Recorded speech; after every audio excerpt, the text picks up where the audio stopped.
যিটো ঘটনা সংঘটিত হৈছে উচ্ছেদৰ কেন্দ্ৰ কৰি আমি ধিক্ষাৰ জনাইছোঁ আৰু আমি গৰিহণা দিছোঁ আৰু অতিকৈ আমি নিন্দা কৰিছোঁ। আপোনালোকে জানে এই বিজেপি চৰকাৰ অহাৰ পিছত খালি সোণাপুৰীতে নহয় অসমৰ বিভিন্ন এলেকাত এই উচ্ছেদৰ নামত আজি বহুত সংখ্যক নিৰহৰ ব্যক্তিক গুলি কৰি আৰক্ষীৰ জৰিয়তে গুলি কৰি হত্যা কৰা হৈছে। আৰু আমি ক'বলৈ বিচাৰিছিলোঁ যে বিজেপি চৰকাৰ অহাৰ পিছত এই অসমখন বিভিন্ন জাতি জনগোষ্ঠী মাজত শান্তি সম্প্ৰীতি বৰ্তাই ৰাখি এই অসমখন আগুৱাই লৈ যোৱাৰ যিটো ইচ্ছা প্ৰকাশ আমি কৰিছিলোঁ আৰু আমি যিটো ভাবিছিলোঁ তাৰ বিপৰীতে আমি দেখা পাইছোঁ। আৰু বিশেষকৈ সংখ্যালঘু মুছলমানক টাৰ্গেট কৰি মুখ্যমন্ত্ৰী ডাঙৰীয়াই কি কৰিব বিচাৰিছে আমি ধৰিব পৰা নাই। আৰু কিছুদিন পূৰ্বে বুঢ়াচাপৰিতো দুজন ব্যক্তিক গুলীয়াই হত্যা কৰিছে আৰক্ষীয়ে, আপোনাৰ ধলপুৰতো এজন ব্যক্তিক গুলীয়াই হত্যা কৰিছে।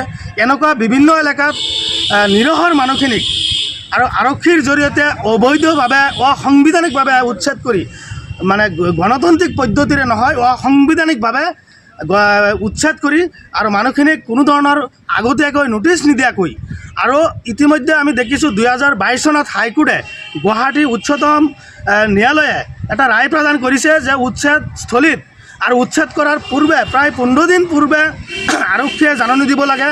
আৰু আমি দেখিছোঁ কেৱল এক দুই দিন আগতে তেওঁলোকে মাইক যোগে জাননী দি পেলাই সেই মানুহখিনিক কোনো ঠাইত নোযোৱাৰ কোনো সুবিধা নিদি পেলাই আৰু হঠাৎকৈ পৰিকল্পিতভাৱে ষড়যন্ত্ৰমূলকভাৱে ইচ্ছাৰ বিৰুদ্ধে সেই মানুহখিনিৰ ইচ্ছাৰ বিৰুদ্ধে বিভিন্ন সময়ত বুলডোজাৰ চলাই বা JCB চলাই সেই মানুহখিনিক জোৰ জবস্তি কৰি তাৰ পৰা ওলাই দিয়া হয়। এনেকুৱা কাণ্ড চৰকাৰৰ এনেকুৱা কাণ্ডক আমি সংখ্যালঘু সংগ্ৰাম পৰিষদে আমি ধিক্ষাৰ জনাইছোঁ আৰু আমি গৰিহণা দিছোঁ আৰু অতিকৈ আমি নিন্দা জনাইছোঁ। আপোনালোকে জানে যে যুগ বছৰ ধৰি এই গৰাখহনীয়া মানুহখিনিক তেওঁলোকে জীৱন আৰু নিৰাপত্তাৰ কাৰণে তেওঁলোকে নিজৰ আত্মৰক্ষাৰ কাৰণে তেওঁলোকে জীয়াই থকাৰ কাৰণে আৰু বিভিন্ন এলেকাত চৰকাৰী মাটিত বা চৰকাৰী পতিত মাটিত তেওঁলোকে ঘৰ বান্ধি থাকি তেওঁলোকে জীৱন নিৰ্বাহ কৰি আহিছে। আৰু সেই মানুহখিনিক চৰকাৰে বসুন্ধৰা 2ৰ জৰিয়তে মেধি পাট্টা নিদি পেলাই তেওঁলোকৰ কোনো ধৰণৰ সা সুবিধা নিদি পেলাই আজি তেওঁলোকৰ জীৱন এঘৰীয়া কৰিছে, তেওঁলোকৰ জীৱন তুংগ কৰিছে। ইয়াতকৈ আৰু লজ্জাজনক অসমত হ'ব নোৱাৰে। গতিকে এই চৰকাৰৰ দায়িত্ব আছিল এই মানুহখিনিক বসুন্ধৰা 2ৰ জৰিয়তে মানুহখিনিক মেধি পাট্টা দিয়াৰ ব্যৱস্থা কৰিব লাগিছিল বা বসুন্ধৰা 2ৰ জৰিয়তে চৰকাৰী মাটি য'ত খালী আছে তাতে ব্যৱস্থা কৰিব লাগিছিল। আৰু সেইটো নকৰি এই চৰকাৰে যি ধৰণৰ হত্যালীলা চলাইছে, এই চৰকাৰে আমাৰ মুছলমান মানুহৰ ওপৰত যি ধৰণৰ অত্যাচাৰ চলাইছে ইয়াতকৈ আৰু লজ্জাজনক একো হ'ব নোৱাৰে। আৰু যোৱাকালি যিটো ঘটনা সংঘটিত হৈছে এই ঘটনাত কেইবাজনো ব্যক্তি নিহত হৈছে আৰু তাৰ লগত আমি দেখিছোঁ প্ৰায় বাম চৰকাৰে যাতে কোনো ঠাইত এনেকুৱা পুনৰাবৃত্তি ঘটনা নহয়। গতিকে আমি সংখ্যালঘু মুছলমান যদি এনেকৈ অত্যাচাৰী হয়, এনেকৈ নিৰ্যাতন যদি আমাৰ ওপৰত চৰকাৰে এনেকুৱা সিদ্ধান্ত ল'ব লাগে যি সিদ্ধান্তত আমাৰ এই অসমত মুছলমান মানুহ লাগিলে একেলগে লাইন পাতি থিয় কৰাই আপোনালোকে গুলি কৰি মাৰক, কিন্তু কেনেকুৱা জীয়াই আপোনাক নামাৰিবলৈ আমি আহ্বান জনাইছোঁ। আপোনাৰ যদি সহ্য নহয় মুখ্যমন্ত্ৰী ডাঙৰীয়া, আপোনাৰ যদি সঁচা অৰ্থত আমাৰ এই নিৰহৰ দৰিদ্ৰ কৃষকসকলৰ ওপৰত যদি আমি জীয়াই থকাৰ কাৰণে যদি আপোনাৰ সহ্য নহয়, আপুনি লাইন পাতি একেলগে গোট খুৱাই আপুনি আৰক্ষীৰ জৰিয়তে গুলি কৰি মাৰক, আমাৰ সহ্য হ'ব। কিন্তু এনেকুৱা যদি হঠাৎকামী সিদ্ধান্ত লৈ আপুনি নিৰহৰ মানুহৰ ওপৰত গুলি চালাই হত্যা কৰে এই কথাটো আমি সংখ্যালঘু সংগ্ৰাম পৰিষদে সহ্য নকৰোঁ। আৰু আমি ব্ৰইলাৰ মুৰ্গী নহয় যে কোনোবাই কাটি থাকিব আৰু বাকী মুৰ্গীসকল চাই থাকিব। গতিকে আমি ব্ৰইলাৰ মুৰ্গী নহয় যে এটা মুৰ্গী কাটিব বাকী মুৰ্গীসকল বোবাৰ নিচিনা বহি থাকিব। আমি তেনেকুৱা আমি সংখ্যালঘু মানুহ নহয়, আমি গণতান্ত্ৰিকভাৱে আমি আন্দোলন কৰিম। আজি ভাৰতৰ সংবিধানে দিয়া মৌলিক অধিকাৰ আৰু আমাৰ যিটো বাক স্বাধীনতা, আজি অন্ন বস্ত্ৰ বাসস্থান, আজি সংবিধানে দিয়া মৌলিক অধিকাৰ আজি অসমৰ মাননীয় মুখ্যমন্ত্ৰী ডাঙৰীয়াই বা অসম চৰকাৰে আজি খৰ্ব কৰিছে। গতিকে সংবিধানে দিয়া অধিকাৰ খৰ্ব কৰি সংখ্যালঘু মুছলমানৰ ওপৰত অত্যাচাৰ কৰা বন্ধ কৰিব লাগিব।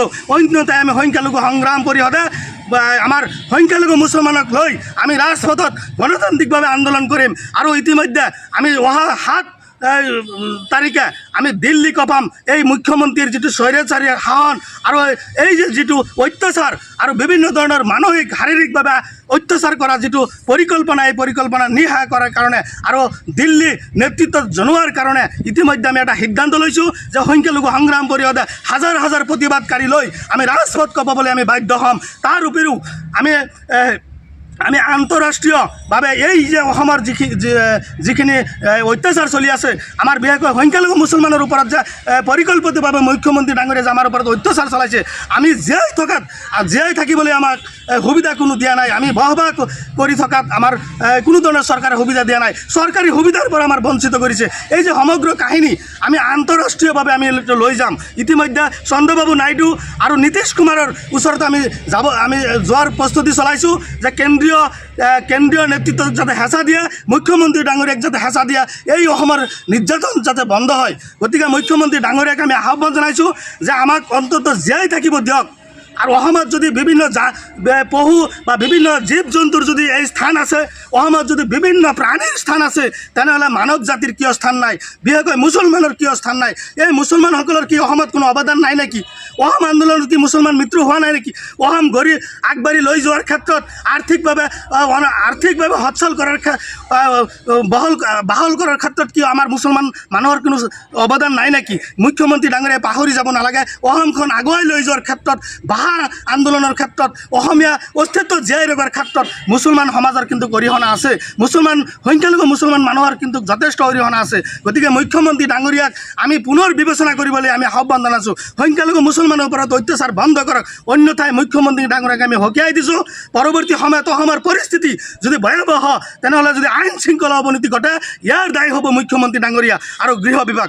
গতিকে আৰু তাৰ লগতেও যিসকল ব্যক্তি মৃত্যু হৈছে তেওঁলোকৰ ক্ষতিপূৰণ আমি দাবী কৰিছোঁ, আৰু লগতে যিসকল আৰক্ষী ইতিমধ্যে আহত হৈছে তেওঁলোকৰ আশু আৰোগ্য আমি কামনা কৰিছোঁ। আৰু পুনৰ কোনো ঠাইত যাতে এনেকুৱা ঘটনা সংঘটিত নহয় তাৰ বাবেও আমি মুখ্যমন্ত্ৰী ডাঙৰীয়াক আমি সকীয়াই দিছোঁ।